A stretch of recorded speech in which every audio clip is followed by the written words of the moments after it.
அப்பா இன்றைக்கி காலையில் வேலைக்கு ஸ்டார்ட் பண்ணியாச்சு. இன்றைக்கி 9 மணி வேலை தான். 2 மாதமாக அந்த குடோனுக்குள்ளேயே விட்டு உயிரை வாங்கிட்டாருங்க மனுஷன். இன்றைக்கி வெளியில் வேலைக்கு வந்தோடனே ரொம்ப சந்தோஷமாக இருக்குது. போயிட்டு எந்த இடத்துக்கு தாட்டி விடுறான்னு தெரியல. போயிட்டு அந்த கட்டடத்துக்கு போயிட்டு உங்களுக்கு வீடியோ எடுத்து அப்டேட் பண்ணுறேன், ஓகேங்களா? ரொம்ப சந்தோஷமாக இருக்குது. இருந்தாலும் ஒரு பக்கம் கஷ்டமாக இருந்தாலும் 2 மாதமாக ஒரே இடத்துல வேலை செஞ்சுட்டு திரும்பி அங்கேருந்து வர கொஞ்சம் கஷ்டமாக இருந்தாலும் புது இடத்துக்கு வேலைக்கு போகிறதுன்றதே ஒரு சந்தோஷமான ஒரு ஃபீல் தான். போயிட்டு உங்களுக்கு அப்டேட் பண்ணுறேன். பாய். வேலைக்கு வந்துட்டு இன்றைக்கி மேஸ்திரி வந்துட்டார் டக்குன்னு. அதனால் அவசரமாக போய் கட்டடம் போட்டு வீடு நிறைய எடுக்க முடியாமல் போயிடுச்சு. வந்துட்டு உனக்கு இருங்க காட்டுறேன், என்ன விளைஞ்சிருக்குன்னு காட்டுறேன்.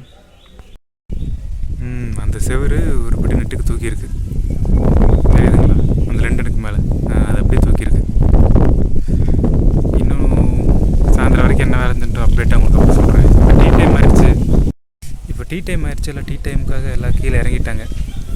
ஸோ டீ குடிச்சிட்டே பேசுவாங்க. எல்லோரும் சாப்பிட்டு போட்டு கையை கழுவிட்டுருக்காங்க. மத்தியான சாப்பாடு ஓவர். சாப்பிட்டு எல்லாம் கை கழுவிட்டுருக்காங்க. மனுஷன் வாழ்கிறதே சாப்பிட்றதுக்கு தாங்க.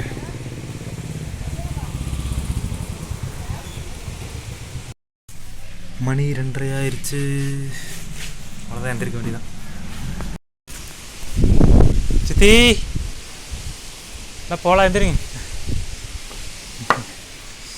ஆத்தா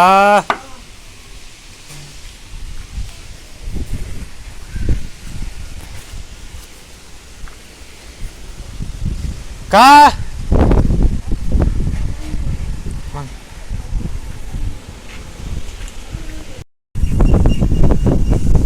ஆக்சுவலி இது என் ஃப்ரெண்டு வீடு தான்.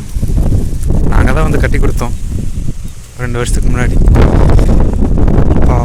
அவங்க அம்மா வந்து இறந்துட்டாங்க. அதனால் வீடு வந்து கொஞ்சம் அடப்பாக இருக்குது. சைடு போகிறப்ப கொஞ்சம் ஒரு சின்ன ஒரு மெமரிஸ்.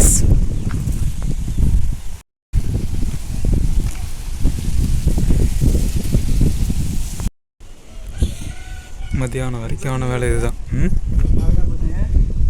ஆமாமாங்க, கண்டிப்பாக.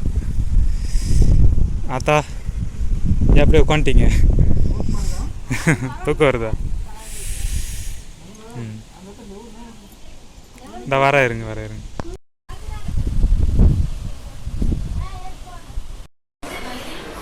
வேலை முடிஞ்சு வீட்டுக்கு வந்தாச்சு.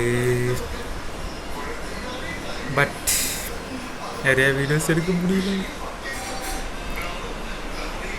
நெக்ஸ்ட்டு பார்ப்போம்.